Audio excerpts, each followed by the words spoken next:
Design functions, the way they work is you got various parts, and they usually use like a curly brace on the outside saying, okay, all of these parts are in this function. They'll have a part A, and then they'll have the domain given to you for part A. And then they'll have another part. We'll call that part B. Does that make sense? All right. Domain, a part B would be given to you. And then sometimes you'll have a part C, sometimes you won't. Just depends on the problem. Sometimes you'll have a part D. You know, it's just, you got several parts there. And then they'll give you the domain, part C. Normally, and I say that because not every textbook adheres to this, but most of the ones that I've ever dealt with at the high school level or the intro at the general math education classes in college, those go in order left to right, the domain A, B, and C. Like you would be closest to negative infinity on the top one, closest to positive infinity on the bottom one. That's normally how they go. It's kind of like ACT always puts the answers in numerical order. If y'all knew that, they do.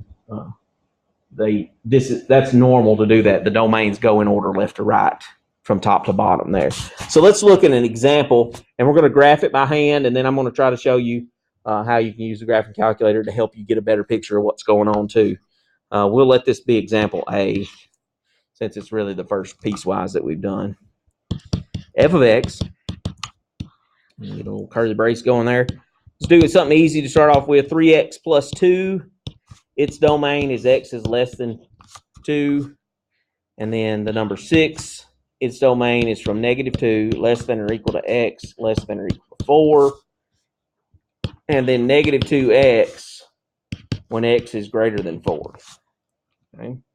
Now, the way that I try to teach how to graph these by hand, which is, I think, an important skill, is you try to find the important points for each piece.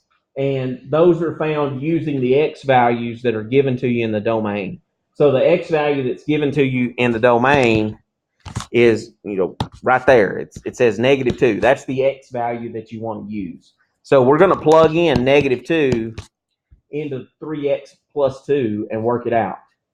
3 times negative 2 would be negative 6, plus 2 would be negative 4. And that gives us the first piece for this piecewise defined function. Find my ruler. There it is. Okay. Piecewise defined function. I'm going to draw a grid here. Try to be as precise as I can. That wasn't very straight, was it? Good job, Pisman. All right. So I'm going to go to that point. Negative 2, negative 4. Negative 2, negative 4 would be right here. And I'm going to put an open circle there. Can anybody tell me why I used an open circle and not a filled-in circle? Yeah, it doesn't have the equal to mark on the inequality. That tells you whether to put a filled-in dot or an open circle. No equal to mark, open circle. So at that point, it's at negative 2, negative 4, we have an open circle. Then we have to take that piece and graph it for all the x's that are less than negative 2. If you're less than negative 2, what direction do you go in? Left or right? Left. You're going that way. All right? So the slope was 3. If I remember, normally we count up and over, up and to the right. But because we're going to the left, the positive 3 slope, I'm going to go down 3, left 1. And that gets me that piece. If you're ever unsure of what the graph looks like in that direction, pick some x values that are less than negative 2 and plug them in. That'll get you more ordered pairs, and you can just plot those points, and you'll see, kind of get a picture of what the graph is looking like. So in all, worst case scenario, plug in some x's, do a little extra work to get that piece drawn. Okay, so that gets us done with the first part A. Let's go to part B. I'm going to graph it in blue, so I'll color code in here. If you're colorblind, I'm sorry. The different shade of gray is the one I'm using. If you're colorblind. So I did have a student one time that was. Couldn't see certain shades of, like different shades of green. It's weird. But could see other colors. So I stayed away from green. Or only use one color of green. All right, so what does y equals 6 look like? Straight line, angled, or flat? Flat, perfect. Okay, so this one's easy to get the ordered pairs for because it's only got one y value, -2, 6, and then 4, 6. Those are the two important ordered pairs because these are our x values again. Remember, this domain's x, so these are x values we get. That's the only y value that can be used for this problem. Does it make sense to be a flat line between those two? If we plot those points, -2, 6, -2, 6, right there, and then 4, 6, right there. Notice I put in filled in dots. Why? Equal to marks. That's the key. Okay, equal to marks says that. When we look at this on the graphing calculator, it doesn't show you those open circles and filled in dots very well. It does, but not really. It's not as obvious as the hand-drawn graph is. All right, so horizontal line between those. That's pretty straight. Okay. So there's a constant piece of this piecewise function. And then let's go to the next one, -2x for x is greater than 4. So my important point is green this time. Would be 4, what? 4 -8. If you plug in 4 for x, -2 times 4 is going to be -8. So I would go to that point, 4 -8. 1, 2, 3, 4, 5, 6, 7, 8. Open circle. And then I'm going which direction, left or right? Right, because x is greater than 4 for the domain. So that would be going this direction to the right. So I'm going to go down 2, right 1. I'm going down 2, right 1 because the slope is what? Ooh, it's -2. I know. -2. All right. So this, hard to see here, but this is the picture of that piecewise defined function and what's going on with it. Okay. So we've got 3 pieces, 3 different domains for those. The domain of the entire thing is taking all those domains that they gave us and putting it together. So we would get from -infinity all the way to +infinity as a domain. Our range is a little screwed up because we got some empty gaps, right?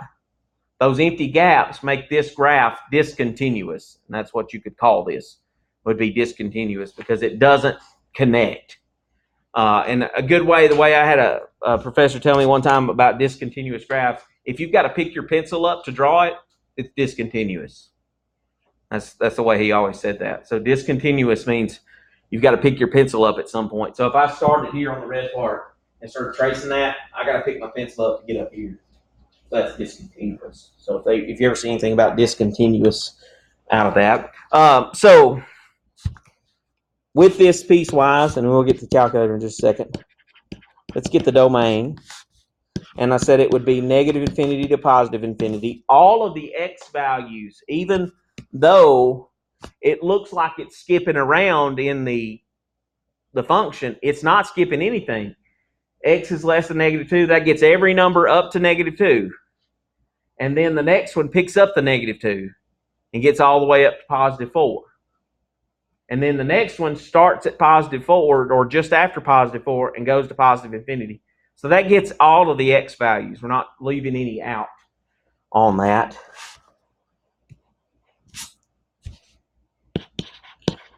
Let's look at the range on this one. And this is where the graph is handy for the range. Well, the red piece goes down to -infinity, and it gets all the way up to what number? What's the y value right there? -4. Does an open circle, so it's not. So it's a parenthesis. If it were a closed circle, it'd be bracket, right? Remember, closed circles included is bracket, excluded is parenthesis. And then it skips some y values. And it goes up to where? What's the next y value? B, yeah, 6 up there. So it's 6. And that's included, definitely. All right.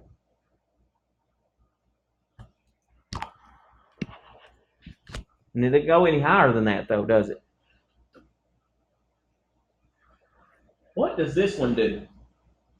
We didn't touch the green part yet. What's the range of this little piece?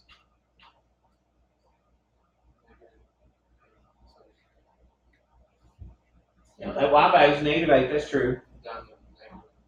Okay, is that included in this? Yes, it is. So that's why we don't need a third piece to talk about it, because this one has been swallowed up by this one, because this one covers a little bit more area than this one does, so it swallows it up. So we have this red piece, the range for it, and then the little blue piece up there at the top was just the y value 6. That's where the bracket 6 comes from. This piece was already covered by that, so we don't have to do something separate for it. And that's where the range gets a little confusing, because if it's already covered, you don't have to cover it again. Okay? Domain's the same way, though. All right. And then continuity, so that's that continuous, discontinuous. This would be discontinuous. Spell discontinuous. Okay. Yeah, that's right. Okay, just didn't look right. All right, discontinuous. Okay. So being able to look at that, we're going to get a couple more here. Example B. G of x this time. Oh yeah, calculator. Calculator's a little bit more difficult. Let's go ahead and let's do that piecewise defined function from example A in our calculator. So put back up. All right, I'm gonna put the part A in parentheses, 3x plus 2.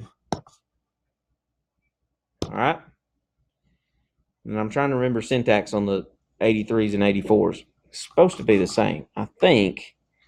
If I do this, another set of parentheses, and this is where I'm going to put the domain for part A. X is less than -2, and this is where it's tricky. You got to get the less than symbol by hitting second math, and that gets the test menu. And the test menu gets you the inequality symbols. -2. Let me hit graph on that and make sure it does it correctly. Yeah, I got it. Notice this is that red piece we drew on by hand. This is just saying, okay, we're not using these. Okay? It'll change as I'm getting the next piece. Okay. All right, let's get the next piece. Go back to y equals, and then y2, put in the next piece. It's the number 6. I'm going to put it in parentheses because I think it just makes it look better. And it also, if you'll get in that habit, no matter what your function is, you just put it in parentheses.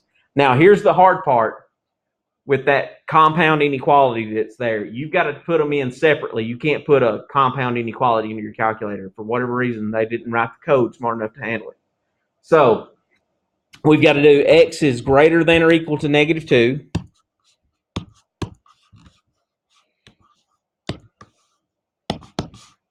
And then second math, and so you hit second math, you're in the test menu, press the right arrow key, and it gets you to the logic menu, and then x is less than or equal to 4. X, second math, less than or equal to 6. Second math, right arrow key. You see it there? And let's see if that graphs the red piece. There we go. There's the little piece at the top. Notice it overlapped our X's we're not using. Pay no attention to those red and blue lines on the bottom. They're just there for decoration. All right. And then the last piece, parentheses, negative 2x, close parentheses, and let's put that inequality in there. X, second math, greater than 4. So 3, and then 4. And then hit graph. And we barely see a piece of that, but we do see the piecewise defined function out of that. I'd honestly rather do them by hand than all that mess with the calculator because it takes forever. And then the more complicated your equation is, the more stuff you got to type in and all that stuff. I just rather do it by hand. I'm quicker at it by hand, I guess, because I do it more by hand than I do with the calculator. But there is a way for your calculator to do that. Talking about those points, the non-included points like negative 2, if I hit trace and then type in negative 2, it's getting a point there, but it doesn't show you that it's an open circle at that spot. So that's where I think the calculator kind of falls a little bit. It's not as nice as maybe the iPhone app is for graphing stuff, but not that I've never used an iPhone app for graphing things. But I'm sure there's something out there that does some phenomenal things. And I'm sure if I asked my high school kids, they'd show it to me. I use this for all our homework, Mr. Crystal. Oh, no wonder you fail every quiz we do. Okay, so x squared when x is less than 2, and then negative 3x plus 5 when x is greater than or equal to 2. Okay, so weird looking graph here, but we're going to draw it as best we can. I'm going to draw us a coordinate plane.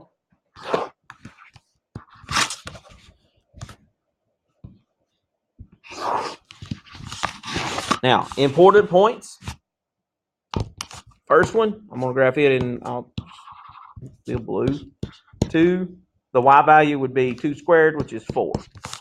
So open circle at 2, 4.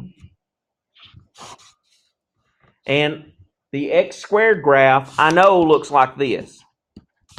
But I got to get the right pieces of it, the right look on there. So the best thing to do, honestly, by hand is just plug in some x values that are to the left of negative 2 and get the picture going. I know 1 is less than 2, so 1 squared is 1. So that'd be the point 1, 1. 0 would be 0, 0. Negative 1 squared would be positive 1. Negative 2 squared would be positive 4. 5, 6, 7, 8, 9. Negative 3 squared gets you that. So here is the graph of that half. That just comes from taking this inequality and using it. It says x's are less than 2. Pick some x values that are less than 2, and you'll get these other little points that I've got here by plugging them into x squared. Okay, plug them into the piece that part goes with, and that'll get you those other points. If you don't know what that graph looks like, some of us may remember, x squared always goes to the origin, and it's that little picture like that. Okay. Any questions about that first half?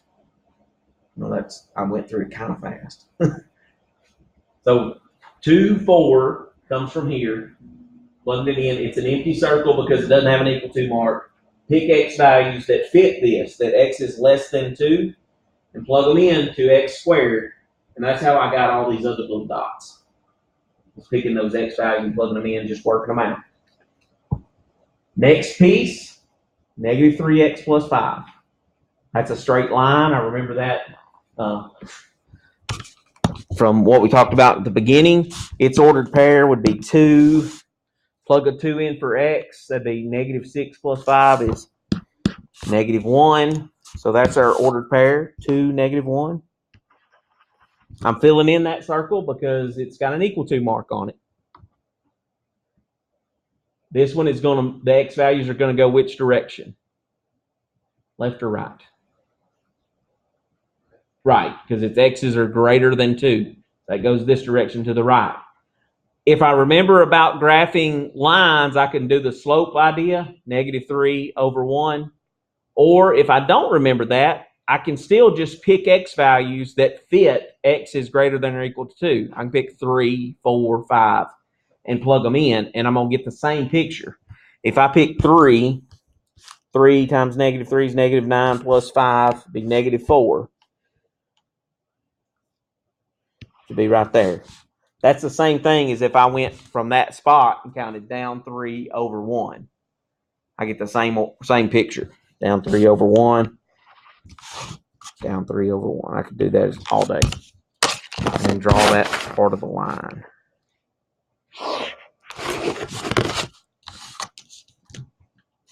There's our hand-drawn graph. The domain of that graph. Is it? Doesn't the bottom one cover all of the positive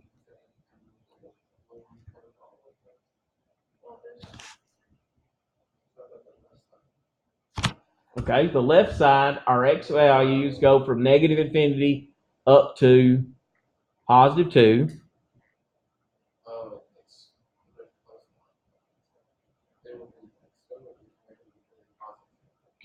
True. All right. On the +2, which is the same x value that we ended with on the top one. Okay. So -infinity to +infinity is correct for the domain. Now there is a gap when we talk about the range.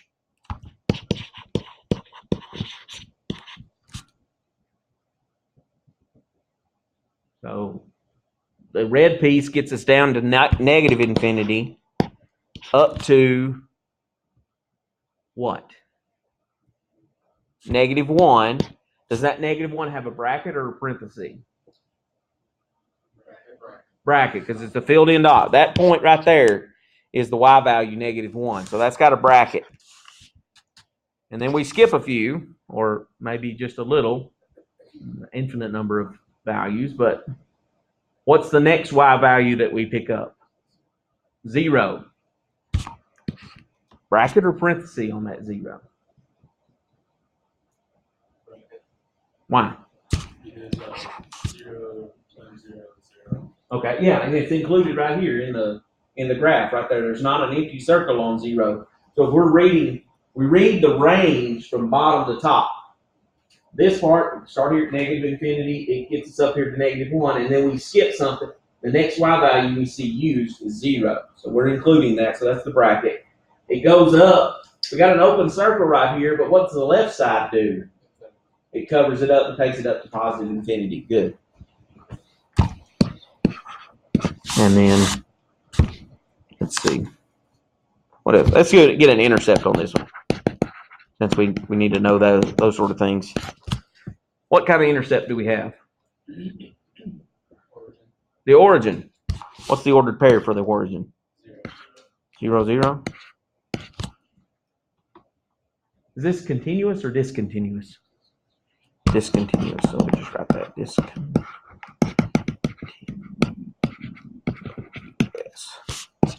I'll have that learned before the end of the evening. Discontinuous. All right. Do yet another. I'll let her on see. Lose count pretty quick. Let's say we had. Let's do this. This is more fun. F of x. 5 minus x from -3 less than or equal to x less than 1. And then the square root of x. X is greater than 1.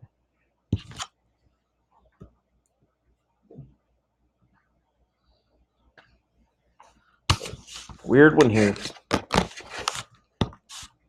So the first one, I'll make it blue when I go to draw it. What's the first important point?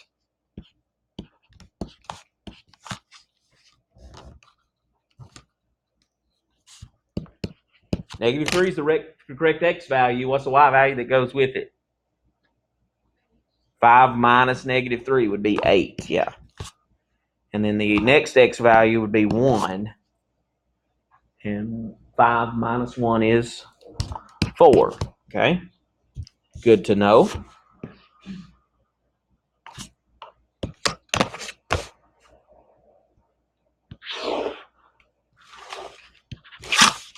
I kind of know what this is going to look like, so I'm going to make sure I got plenty of room in the positive y direction.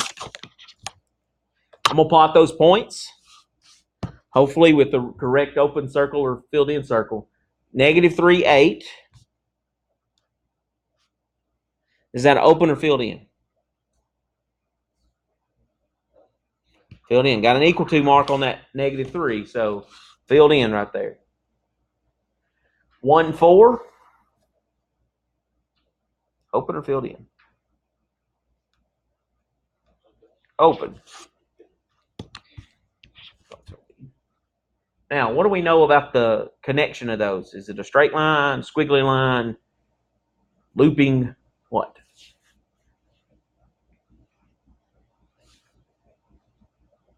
Five minus x.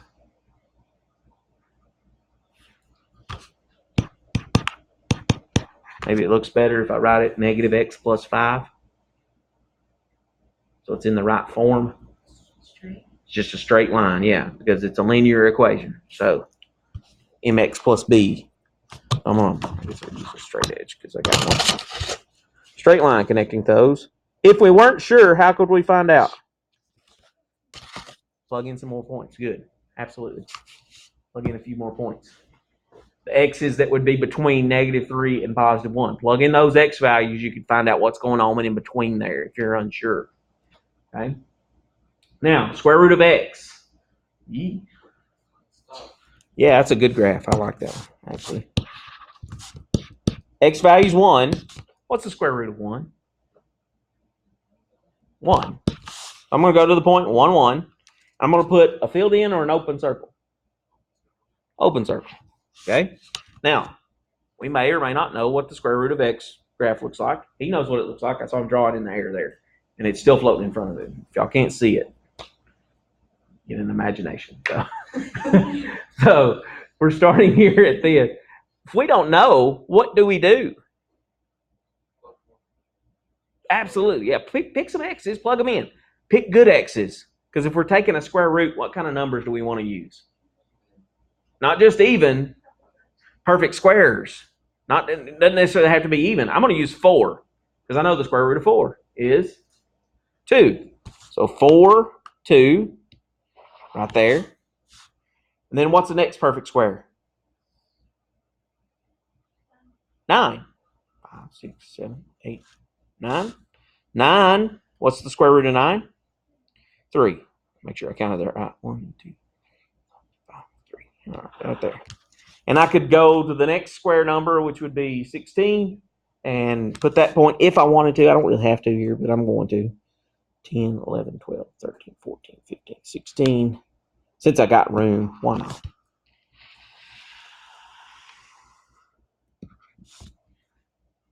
That's not a straight line. It's supposed to be kind of humpy. Okay. What's the domain? This is a tough one.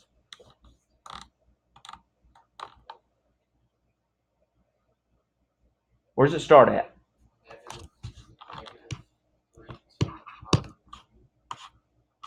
Almost. It is going to end at positive infinity. Yeah, but it's going to stop at positive. Yes, because I didn't see both of those. Yeah, both of those are empty circles, right? So that's getting up to 1 and jumping over it. Now, on the negative 3, is it a bracket or a parenthesis? Bracket, good, because it's got the equal to mark. Okay. We jump over 1 because this is an empty circle, this is an empty circle. And in the inequalities, there's no equal to mark on the ones. So we have to skip those. Range, ooh, it's been more fun. Range is always the one that folks struggle with, but it's not too bad. What's the low? Remember, range we read from bottom to top. the first y value that we see, reading it from bottom to top, 1. Is it included or not? No. It's got an open circle on it.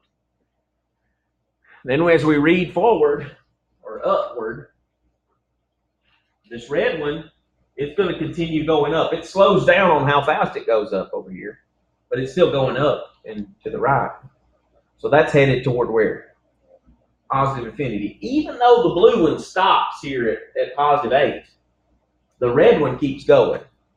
Eventually, when it got to x being 64, it would get to 8, but then it can keep going to x being 81 and get to 9. And x being 100, it'd get to 10. And x being 100 and what? 30, no, 121 is 11. 144 is 12. 169 is 13. 196 is 14. So infinity. Never can get to infinity, so it always has to have a parenthesis. Intercepts. It's fun on this one. 5 what? 0, 5. The ordered pair is 0, 5. That's what kind of intercept would we describe that as? A y-intercept, because it intercepts the y-axis. We don't have an x-intercept here because it doesn't touch the x-axis. We're just looking for intercepts in general. So that either has to be the x or the y-axis. Last time it was the origin because that's the only place where it hits both of them at the same time. Okay? So nice intercept. Continuous or discontinuous? Discontinuous. There are some that are continuous. They're hard to find, but they exist out of that. Okay. All right.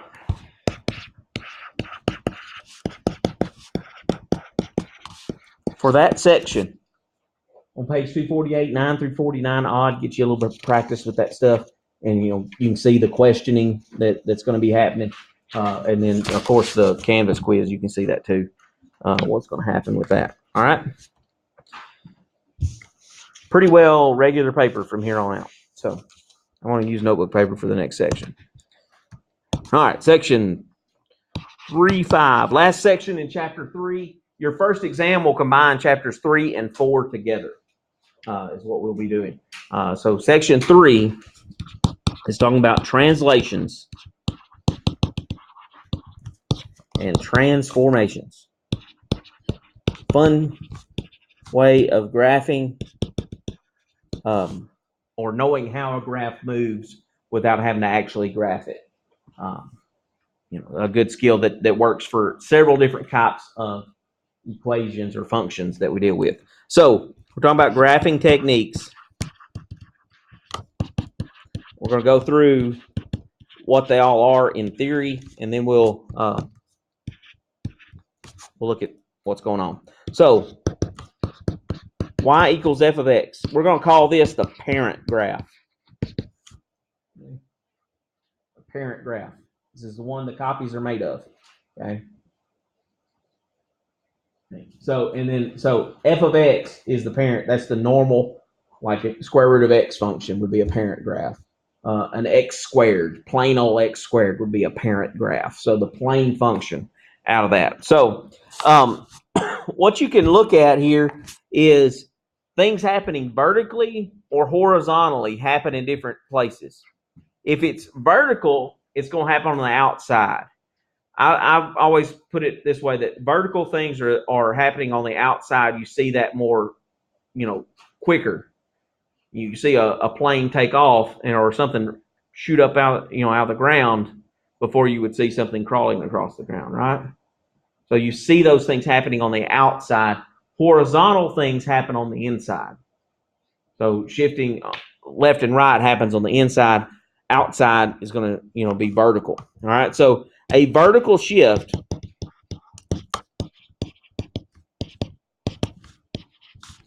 is going to be looking like this. Take that function and add some k value to it. K is just a number. So if you see the number k, ck, it's a number. Okay, we'll look at some examples of doing that. Okay, so if it's added on the outside, so if it said plus 5 on the outside, we're going to do a vertical shift up 5. If it's f of x minus 3, we're going to see a vertical shift down 3. So what you see happening on the outside is vertical stuff, and it's exactly what you see. Okay, things happen on the outside, they're exactly what you see. Where it gets a little different is a horizontal shift. A horizontal shift happens on the inside.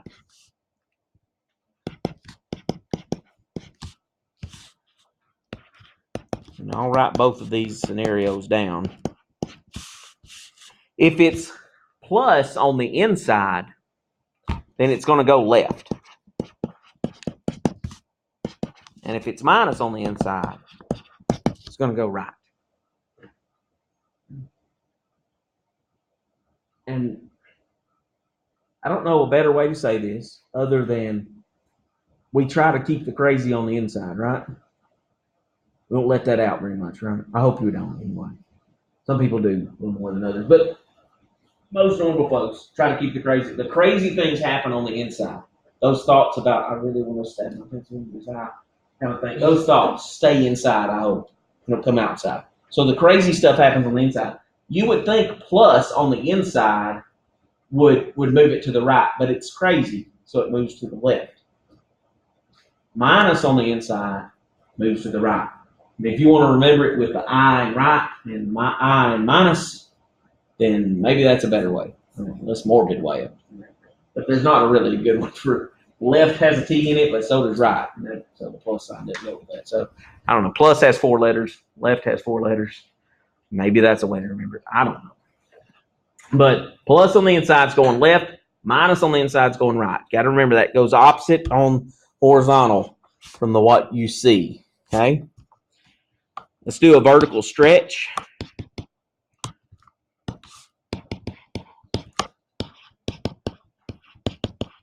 Vertical stretch.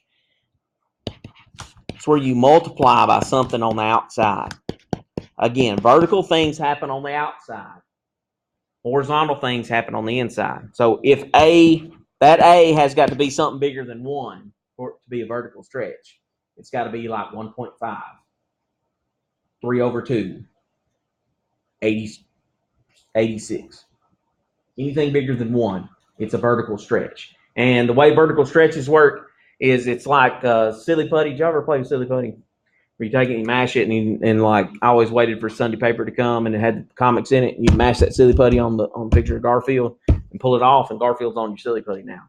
In a vertical stretch, if you stretch the silly putty like that, it made Garfield skinnier, right? That's what's happening with a vertical stretch to the normal graph. The original graph's going to look skinnier, but it's a vertical stretch because the number in front was a bigger number bigger than 1. That's what a vertical stretch does. Now, same idea, a vertical compression, and you may hear me say shrink because that's what it used to be called, a shrink or a compression. They mean the same thing. It looks exactly the same. It's a number times on the outside, but that number is between 0 and 1. What kind of numbers are between 0 and 1? Decimals, fractions, small numbers, small fractions, because there are fractions that are not between 0 and 1.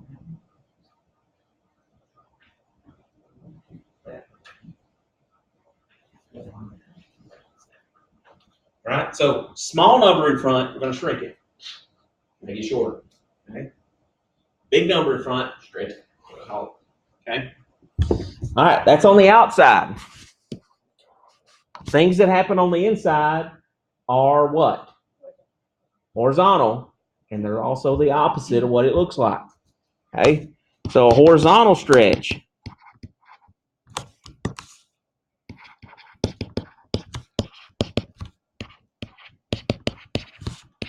That's going to be something on the inside. So the A is in there with the X now. And if that number is between 0 and 1, That's when it stretches it. So a small number on the inside, tiny number, small fraction, decimal, half, 2/3, 0.3 repeating, all of those things, small numbers, are a horizontal stretch. Makes it wider. Now, just looking at the graph, it's hard to tell the difference in a vertical compression and a horizontal stretch.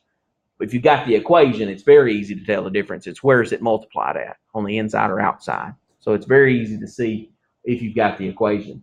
A little tougher to tell if you've got the graph. So guess what? I'm not going to ask you to look at a graph and tell me what happened to it.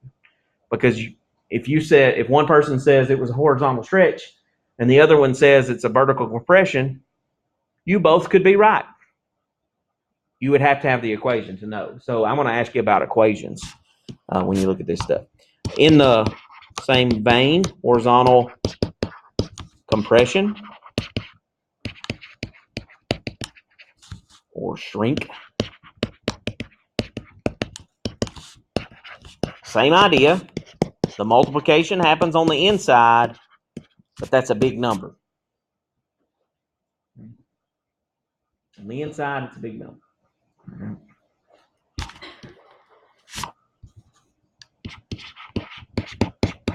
Reflections. And there's two different reflections.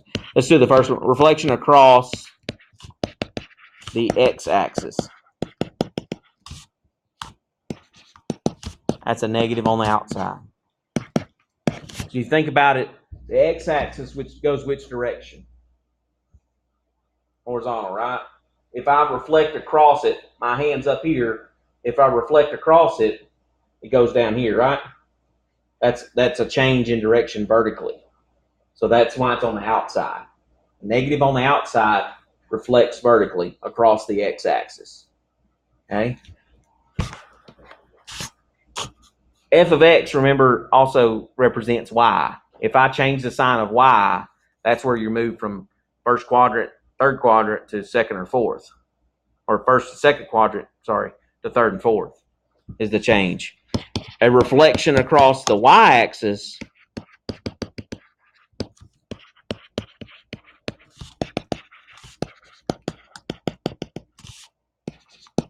has got the negative on the inside. Okay.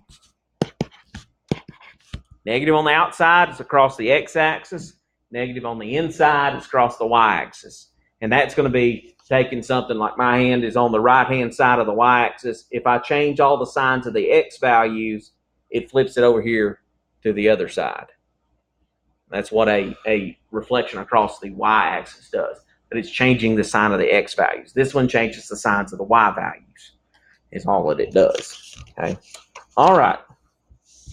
Now, let's go both directions here. We're going to build the equation from a parent graph of a certain transformation or translation. Okay, and I'm going to tell you which one to do, and then we're going to build the equation for it. And then we're going to look at an equation and tell what transformations happen. So we're going to go both directions with this, and hopefully it helps with the understanding. So example A for section 3.5. Here's our original function. F of x is equal to x squared. Okay. The first thing that I want to do is shift down 5 units. Okay. Is that a vertical or a horizontal shift? Vertical. So it's going to happen where? Inside or outside? Outside. So that would be, take the original function. I'm going down 5. It'd be minus 5, yeah. Remember, on that vertical stuff, it's exactly what you want it to do. If it's a down, it's negative. If it's a up, it's a plus. Okay? So this would be that new equation. Okay? All right. Start back at the original. So we're back to f of x is equal to x squared. We're back there. And let's say we want to shift left 2 units. Okay. So again, we're starting back with f of x equals x squared. we're starting there. It's going left or right. That's horizontal or vertical? Horizontal. So that's going to go inside or outside? Inside. So if it happens on the inside, it should be plus 2. So it's going to be x plus 2 on the inside. Right? That's correct. Yeah. Remember, it's the opposite. Left, normally left in the x direction is negative numbers, but it's the opposite when we're dealing with the function transformations. So it's a plus 2. Left is plus, right is minus. Let's put it together. Shift up 6 and right 7 units. So 2 at the same time.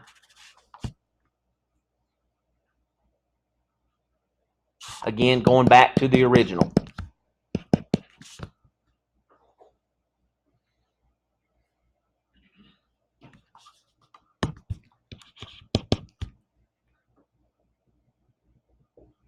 So if it's going up 6, that means there's going to be a what in there somewhere? A plus 6. Is that going to go inside or outside? Outside, because it's the vertical. Vertical happens on the outside. So we know got a plus 6 hanging out there. Right 7 minus 7 on the inside.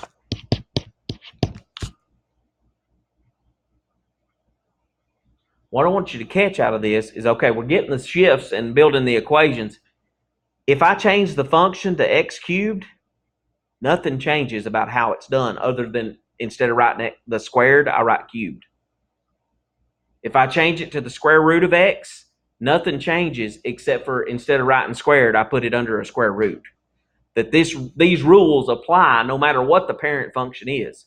If I change the parent function to an absolute value graph, everything stays the same, but instead of parentheses, I'm putting the straight up and down bars for absolute value. The transformation and translation rules are the same no matter what function you're dealing with, what parent function you're dealing with. Okay. Let's do another one. Same equation. Let's do a vertical stretch.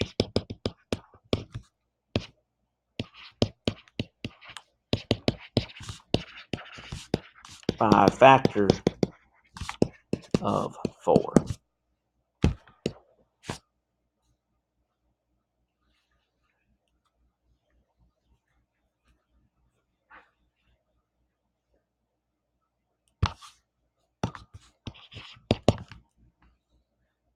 What's the equation for that? And we're still going back to f of x equals x squared.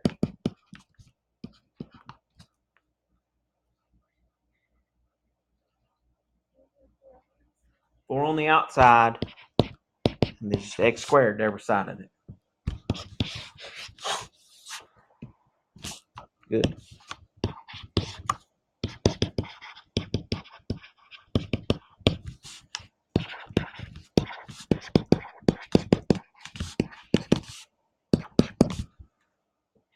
I left a blank in there on purpose. So I want you to tell me what it would be.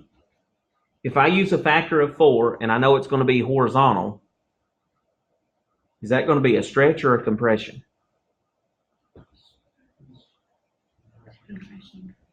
All right, got both answers. I got to have some y on either of those answers. It's a compression because it's more.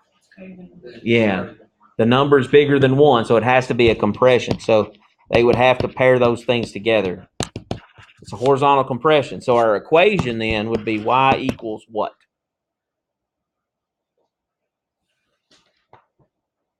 It's going to be horizontal. That means it has to be where? Inside or outside? Inside. So I'm going to put it parentheses and the 4 in there with the x. Anytime it's horizontal, you got to think, okay, I got to put some parentheses in here or put it inside. If it's a square root function, you really don't have to have parentheses. You just put it on the inside. But on the verticals are going to go on the outside. Not as much need for parentheses there. Horizontals can go in the inside. They do need that. All right, so let's get a tough one here. Let's do a reflection across the x-axis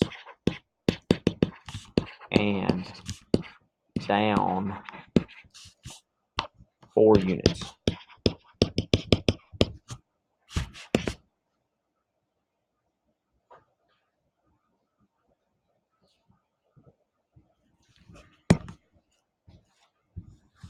Again, going back to f of x equals x squared. Original parent graph is that one.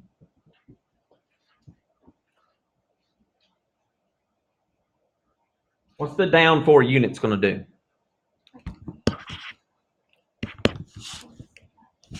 Subtract 4 is going to be the down 4 units. The reflection across the x-axis is going to be what? Make it negative. Negative x squared. That negative in front of the parent function there, that's a reflection across the x-axis. If there were a reflection across the y-axis, you need parentheses on the inside, on the x, the negative x there. The interesting thing here is if it's a quadratic like this, x squared, those are symmetric no matter what you do to the reflection across the y-axis. It's going to do the same thing for these particular graphs, or equations anyway. All right. Okay. Let's do some work with a point.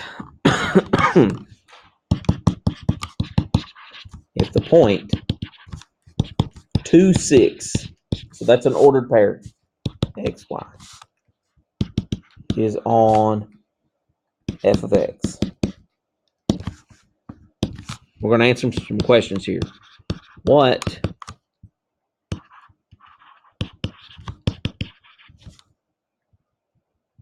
would the transformation would be the better way to put this because it's doing several things.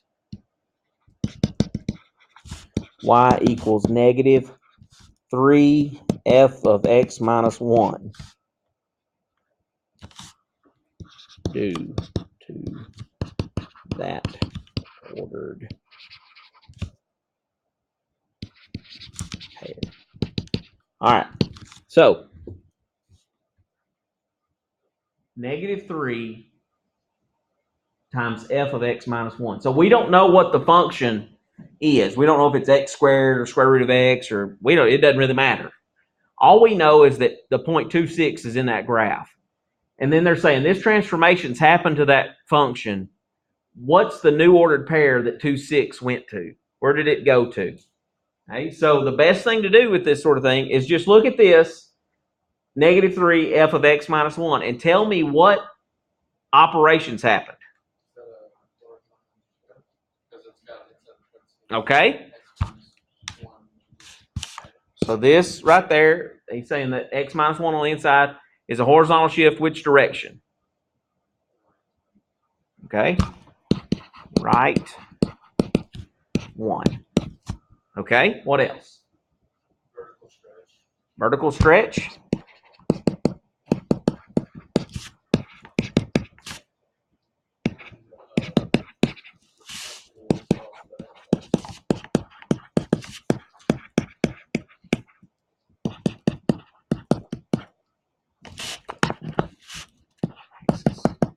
Okay.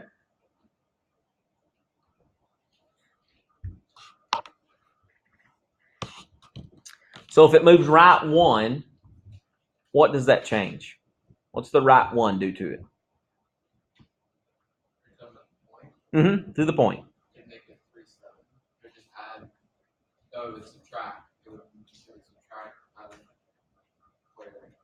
Moving. All right. Right moves x's or y's? X's. So 2 is the only one changing right now. If we just talk about the right 1. Yes. So we're going to move to the right from 2. So 3, 6. Vertical stretch by a factor of 3. So that changes what? Vertical is going to change y's, right? So far we're at 3. The vertical stretch by the factor of 3 is going to change the y values. It's going to change the y values by multiplying them by what? the factor, 3. So 3 times 6 would be 18. Then the reflection across the x-axis moves it to negative 18. And we've mapped that new point based on that transformation. So the best thing to do is do exactly what you guys did. Tell me what transformations are happening, and then follow that with the ordered pair. Okay, move to right one. That's doing this. Vertical stretch, that changes y's. Reflect across the x-axis, that changes the sign of y. And there we get the new ordered pair for whatever function that was. It doesn't even matter. We're just trying to take this ordered pair and do that. Okay, let's do another one, something similar to that. Still the same ordered pair, 2, 6, transformed by y equals f of x plus 4 minus 8. Maybe an easier one, I don't know.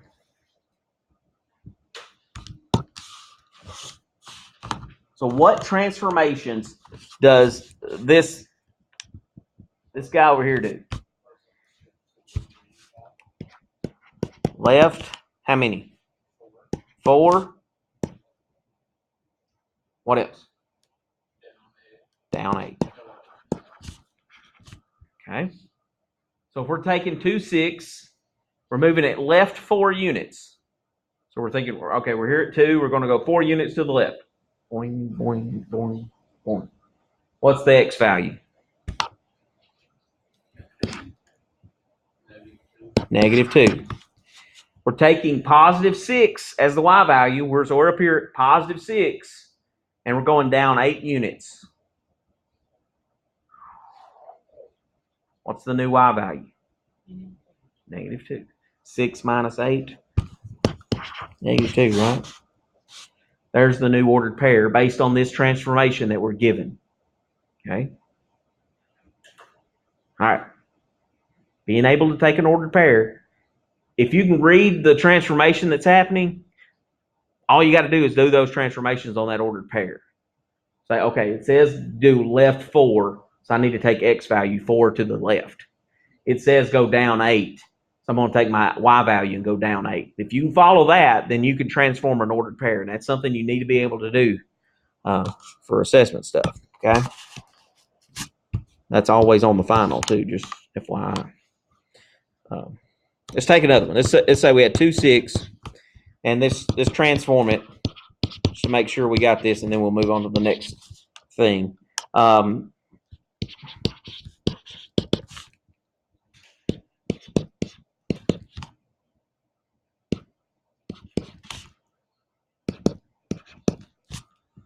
Okay. Negative f of x minus 1 plus 7. Okay.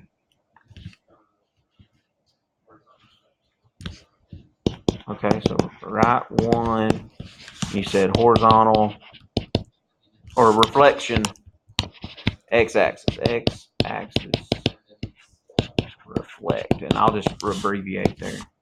And then plus 7 does what? Up 7. Got to know those things. If you know those things, all you got to do is apply them. Okay? So, where are we going?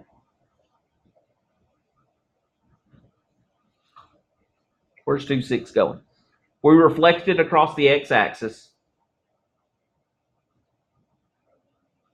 It'd be at negative 6, right? And then what else is happening to y? It's going up 7. So we're at negative 6, but we'll go up 7.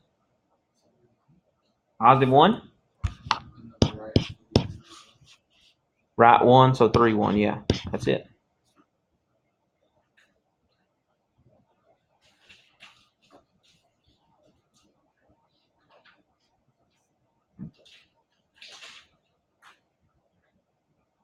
Why did we reflect first there?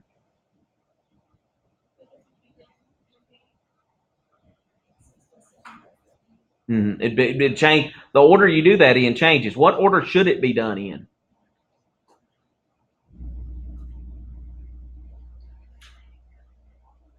Well, you mean like left to right or mathematically? Not necessarily. Think about when you're doing a math problem, what order do we always do math problems in? Parentheses, exponents, multiplication, division, addition, subtraction. Order of operations still applies here. That reflection of across x, that's multiplying. So that's multiplying by a negative there. So that's why that happens first. And then moving right, left, up, down. Or actually the x minus 1 really doesn't. It's in parentheses. It doesn't affect the y value any. It only affects the x value. So it didn't really matter on that part. But it does matter what order you do those in. So reflections usually come first. Okay. All right, let's look at the last thing in this section, and that's taking a transformation and that's already written out and telling me what's going on, what we've been doing here with ordered pairs, but not moving an ordered pair. Just tell me what's up with it, and we'll use a different function this time. We're going to use f of x is equal to the square root function because I like the square root function. It works wonderfully. But it doesn't matter. That's what I want you to get. It doesn't matter which one I use. If I can use the cube x cubed, I can use the cube root function. I could use the absolute value function. It doesn't matter. The rules are still the same. So no matter what function is thrown at you, the rules are the same. So we want to describe the transformation or transformations. Put in parentheses an S. So first one, f of x, square root of x plus 3. And then I drop that little tail there saying, okay, square root's over with. This minus 6 is on the outside. What's that one doing?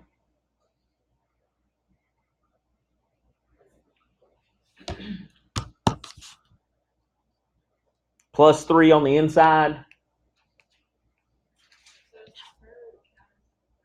It's like a print. Absolutely, it counts. It's almost. They don't ever write it this way, but it's like this. That's what's going on there. But except for that, it doesn't really say anything. Like, it's not going to affect any of the operations anyway. It's just there. Not at all. It would just be there to scare us a little bit. Yeah, actually, I guess that's a good way of putting it. It could be there just to scare you a little bit. Yeah. If I did this, it'd be even more scary. Yeah. But it doesn't change what we're doing here. We're just looking for transformations. It doesn't matter if that's the square root or the cube root or fourth root, fifth root, the pi root of that. It doesn't really matter. Okay. So, yes, it does treat it like parentheses. Okay. So, x plus 3 on the inside, that's a horizontal move, right? Because it's on the inside. Left 3.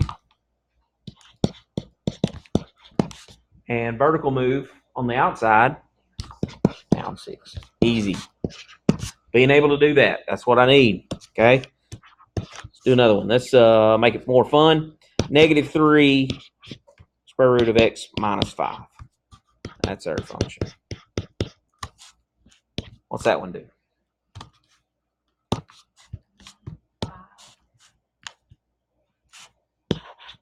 I disagree with the left because it's a minus on the inside here.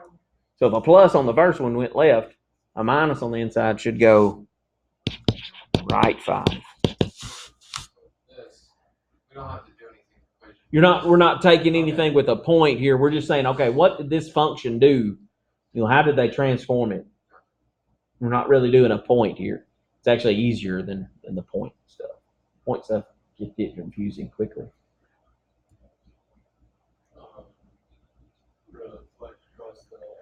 Okay.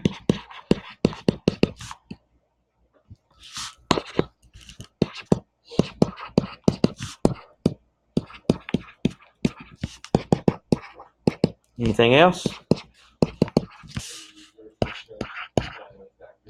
Yeah, there you go. Vertical, stretch, a factor. Okay, so anything that happens on the inside, that's going to be our left and right stuff. Okay, so a minus on the inside is going to go to the right. So if it's x minus whatever, that's the right. Everything's there. On the outside, this number here, if that's a number other than 1, then it's either going to be a vertical stretch or a compression if it's on the outside. Okay? If it's a bigger number, it's a stretch. If it's a tiny number like a 0.1 or a 1/2 or something small number, that's a compression, a vertical compression. The negative sign is the reflection across the x-axis. So you've almost got to separate the negative sign and the number that's there and say, okay, negative sign is only the reflection. The number is going to be a stretch or a compression. That's where you got to separate those. Is the way they. So if like the x minus 5 if it was in parentheses or if it was negative, then it would be over the y-axis, correct? Yeah. That's on the inside. Good. Let's look at an example that shows that. You read my mind because that's the next example actually. Negative x on the inside and then a plus 7 there. And then a minus 16 on the outside.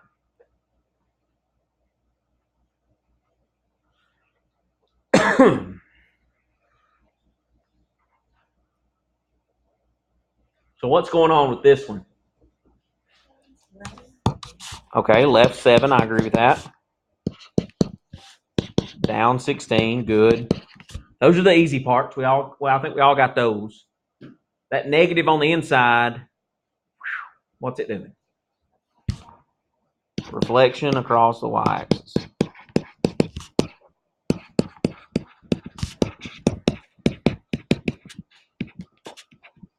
Okay. Reflect across the y-axis because it's a negative on the inside. Where it gets a little more hairy, or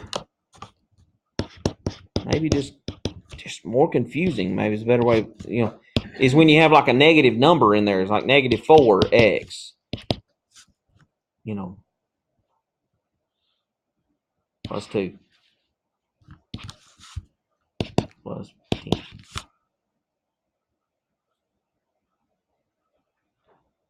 That's where it's weird.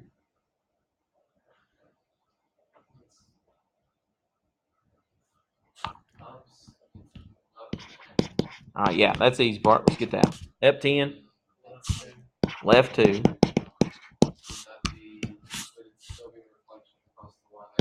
Yes, because the negative.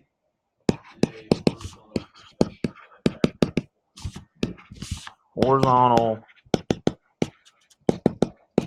You said compression? Why is he right?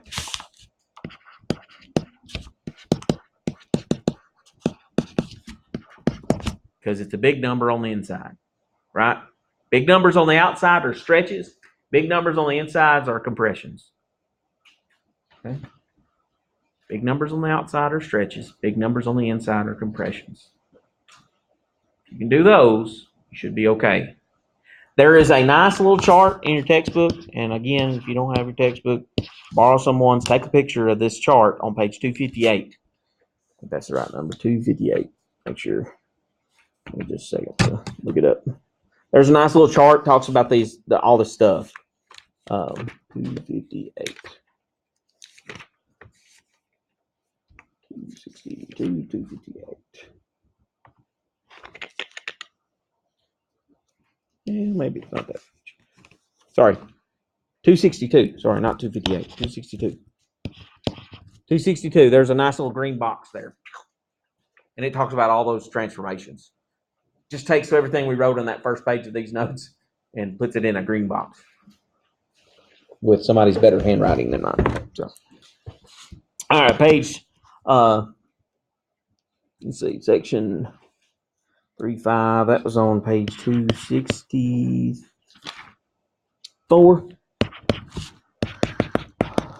1 through 65. 65. All right. Those are the good ones. Doing exactly what we did here, so you got some examples to look at and help you out. All right.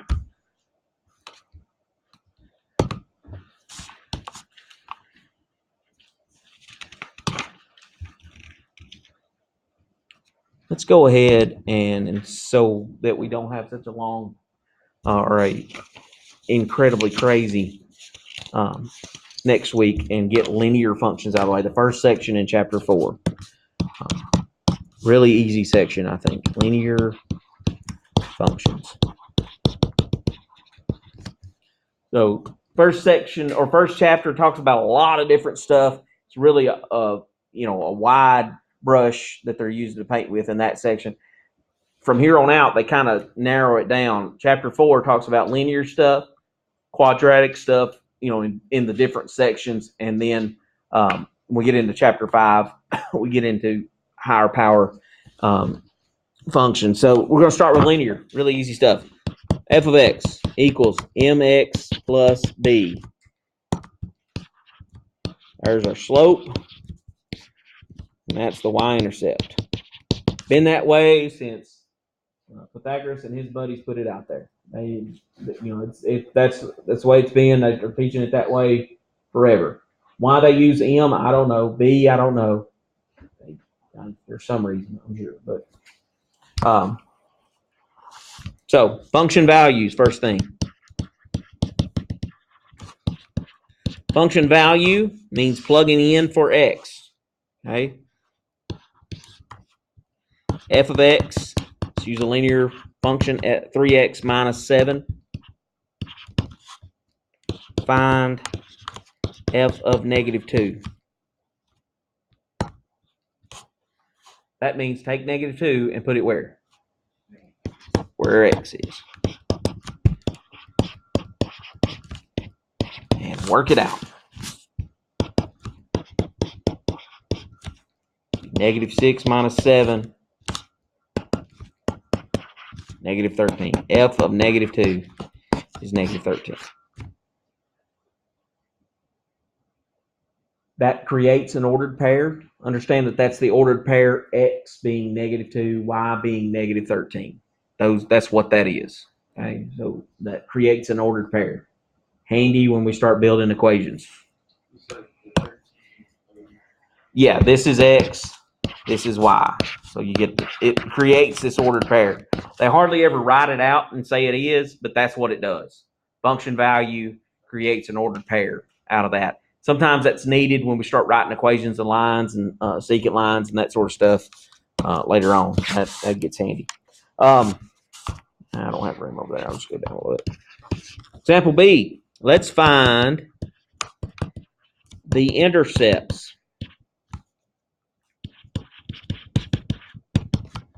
for this function. F of x is equal to 2/3 x plus 5. When I say find the intercepts, what kind of intercepts am I talking about? X and y intercepts. The y-intercept would be 5. Why? Give me the y for that. It's B, true. What ordered pair does it create, though? 0, 5, right? So really, it's the function value. 2/3 times 0 plus 5. That's really what creates it. No matter what kind of function you have, we're dealing with linear. Yes, it's in the place B is, so we automatically know it's the y-intercept. But no matter what kind of function we have, when we get to bigger ones, plugging in 0 for x is always going to get you the y-intercept, no matter what kind it is. That's a good piece of information to just grab there, because it's pretty simple, but a lot of times overlooked. How in the heck would you find an x-intercept? Y-intercept we just did. What's the ordered pair for an x-intercept look like?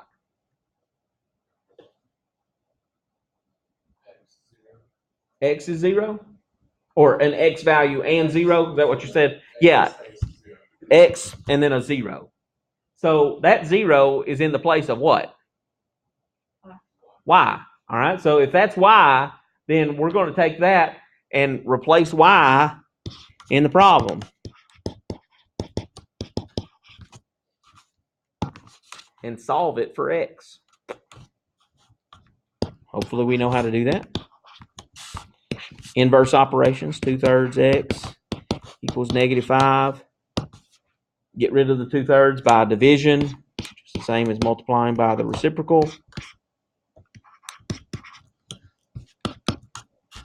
5/1 times 3/2 be negative 15/2.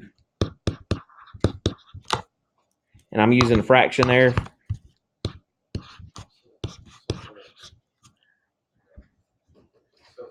y, put 0 for x. Mhm. And x, put 0 for y. Perfect.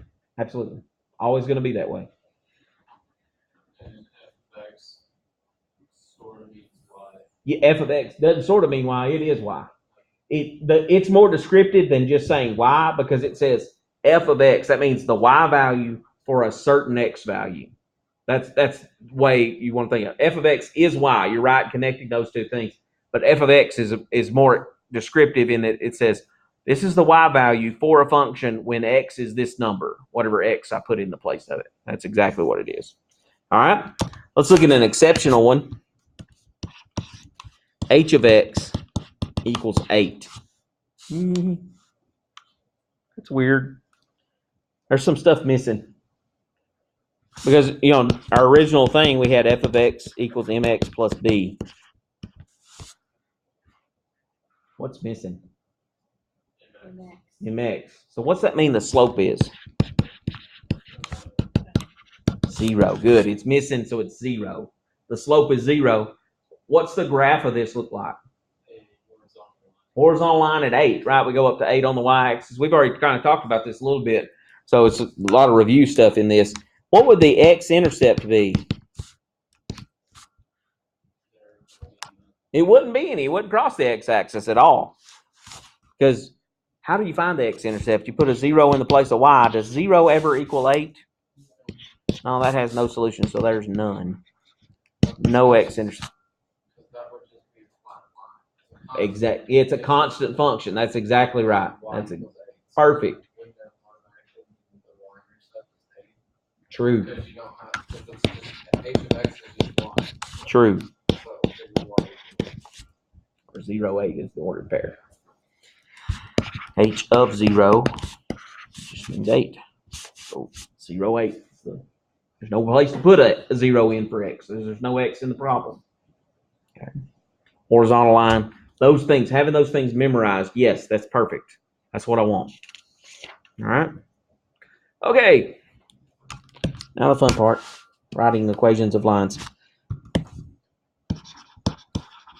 Average rate of change. Another word for that would be slope. You will find it listed in your textbook, delta y over delta x. In your entire life, you always saw it this way. y2 minus y1 over x2 minus x1.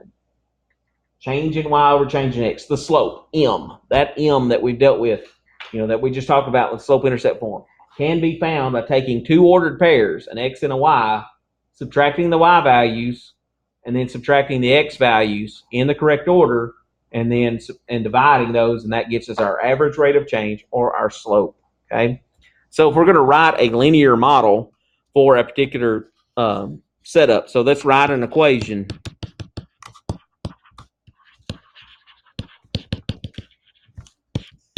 And in parentheses, I'll write linear model because that's fancy words.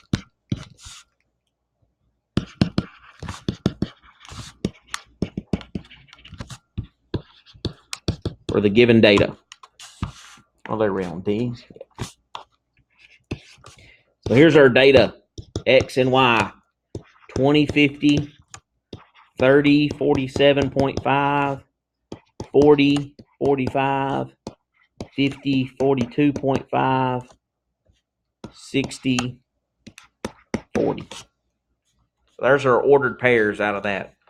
And we're asked to write a linear equation for that, or a linear model for that data.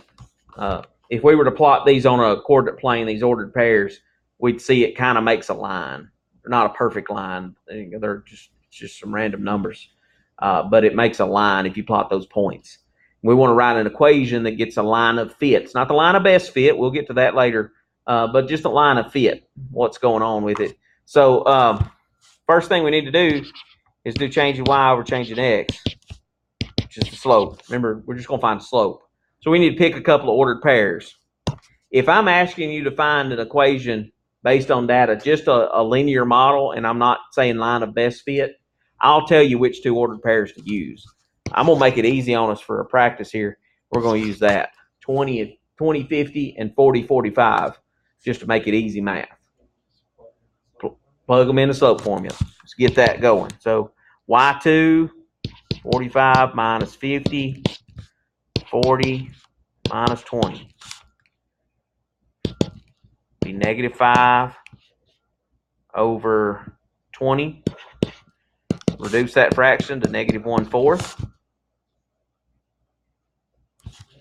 That's our slope. It's not the linear model, though, because remember, the linear model has a b. Absolutely. I'm going to pick one of them I used. I'm going to pick one of the easy ones there. 20/50 looks like a good one. 50, negative 1/4, 20 plus b. Solve it for b. Real easy stuff here. 1/4 times negative 1/4 times 20 be negative 5. Add 5. B is 55. So our linear model, negative 1/4 x plus 55.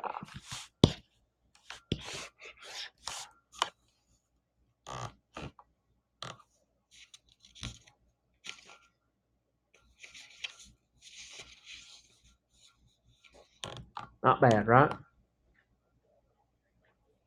Writing the equation of a line, given some ordered pairs.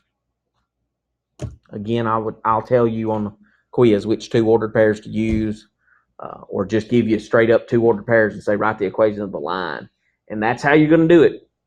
Slope formula, plug in your slope, pick an ordered pair. Doesn't matter which one you use. You better come up with the same y-intercept, no matter which one you use of the two that you use to get your slope. You would get the same y-intercept. All right. Let's look at maybe the toughest part of this section. It's the last part of this section. We're almost done. I know you're getting tired. Me too. Let's say we had f of x is equal to 3x plus 5, and g of x. Got two functions.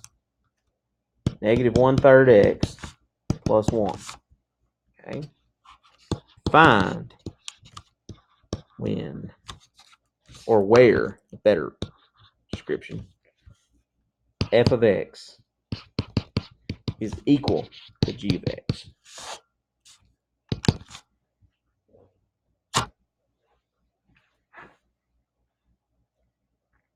How in the world would you do that?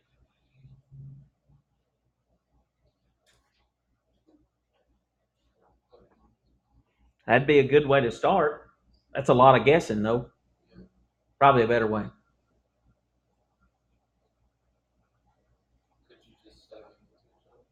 That's what it says, isn't it? Yeah. Put this here and this here, and you got an equation to work, right? 3x plus 5 is equal to negative 1/3 x plus 1. Okay? When we solve this, we're going to get x values. That's the where, is the x values, or x value in this case. Okay? So, what do we need to do to solve this thing? Move the x's to one side and the b's to the other side. Okay, so which one you want to go? That's a good safe option. I like it. 3x. 1/3 x minus 4.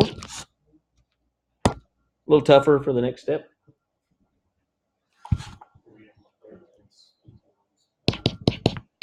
Okay.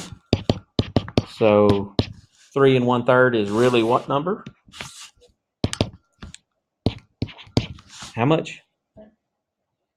So he's saying that this is actually 3 1/3. But that's really what as not a mixed number, since we don't do mixed numbers. 10 over 3. 3 times 3 is 9 plus 1 is 10 over 3. If you're using the graphing calculator to do that math, there you're saying 3 plus 1/3. It's going to, mine automatically gives me decimals. You can set it to automatically give you fractions, but I don't advise that just because sometimes you need decimals. hit math, enter, and it'll change it back to a fraction. If it's possible to change it back to a fraction, it'll do it. All right. Now get x by itself. 10/3, or multiply by 3/10. X equals negative 12 over 10, which reduces to 6 over 5. So that's the only place that those two equations meet, or where they're equal to each other. That's the x value. How would you find the y value? Plug that as x back into, could it be Either one of them. Doesn't matter which one. Pick the one you think's the easiest and get the y value. Okay. So f of negative 6 over 5 equals 3 times negative 6 over 5 plus 5. Negative 18 over 5 plus 5. And then be 25 over 5 minus 18 over 5. Be 7 over 5.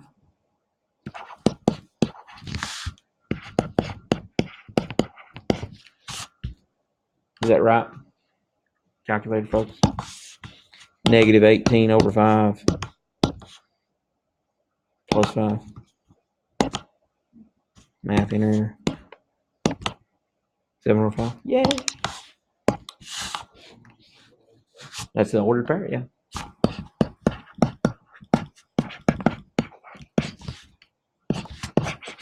So that's the premise of a system of equations. We're not doing systems of equations right now, but that's the premise of it. Now, the idea of that can easily be translated into finding where is f of x greater than g of x. What's the difference? Set it up as an inequality. That's the only difference. Okay? And solve it the same way. So we're setting up 3x plus 5 is greater than negative 1/3 x plus 1. The only thing you got to be careful of is where when you're solving it, if you multiply or divide by a negative, what do you have to do?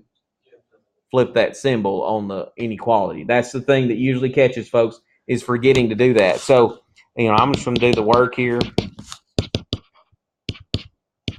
So that'd be 10 over 3x. We already knew that. 10 over 3x plus 5 greater than 1. Subtract 5. 10 over 3. X is greater than negative 4. And then when you flip and multiply, we're not multiplying by a negative. We're multiplying to a negative. But that's not illegal. That's doable. And that would be x is greater than negative 6 over 5. This one we're not getting an ordered pair on, because it's multiple places that f of x is greater than g of x that you can get. It's anywhere that x is bigger than negative 6 over 5. That's where that's happening at. Same thing could be done if it said less than, where is f of x less than g of x? That same thing could be done there. You don't need another example for that. All right. For this particular section, page 284, I believe. 286. 7. 287. 1 through 50. Gets you. There's some word problems involved here, but they give you the two equations that you need, and then just say where's the equilibrium point. If it says equilibrium, what are you using? Equal to. If it says when is the production cost greater than the demand cost or something like that, you're using inequalities. Okay, so just really basic word problem sense there. So there's some good problems for that. All right. I will have